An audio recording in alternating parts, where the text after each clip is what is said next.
ஒரே நிமிஷம் இந்த விசித்திரமான நோய் உங்களுக்கும் இருக்கான்னு சொல்லிட்டு போங்க.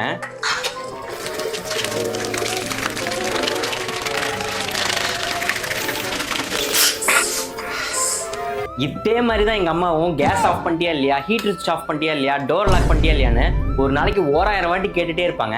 இதை எப்படி சரி பண்ணுறதுன்னு சொல்கிறேன். சேவ் பண்ணிவிட்டு இந்த மாதிரி யூஸ்ஃபுல்லான ஹெல்த் ரிலேட்டட் வீடியோஸ்க்கு என்னை ஃபாலோ பண்ணி வச்சுக்கோங்க. ஃபர்ஸ்ட் ஆஃப் ஆல், அந்த வீடியோவில் வந்த டிசீஸ் பேர் அப்சசிவ் கம்பல்சிவ் டிஸார்டர். அது ஒரு நோய். ஆளுக்கு எனக்கு ஓசிடி இருக்குன்னு சொல்லாதீங்க.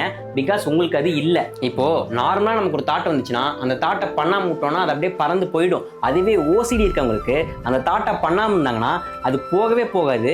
இந்த மாதிரி அவங்க பிரெயினில் ஒட்டிக்கிட்டே இருக்கும். அதை பண்ணலைன்னா அவங்களுக்கு ஒரு இன்டென்ஸ் ஆங்ஸைட்டி வரும். அதுக்கு பேர் தான் ஓசிடி.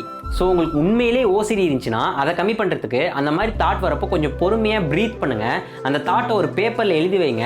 ஸோ தட் உங்களோட கம்பல்ஷனை அது கம்மி பண்ணும். அந்த தாட்டோட ஃபைட் பண்ண நினைக்காம ஒரு 2 நிமிஷம் கழிச்சு பண்ணுறேன், 5 நிமிஷம் கழிச்சு பண்ணுறேன், கொஞ்சம் கொஞ்சமாக தள்ளி போட பாருங்க.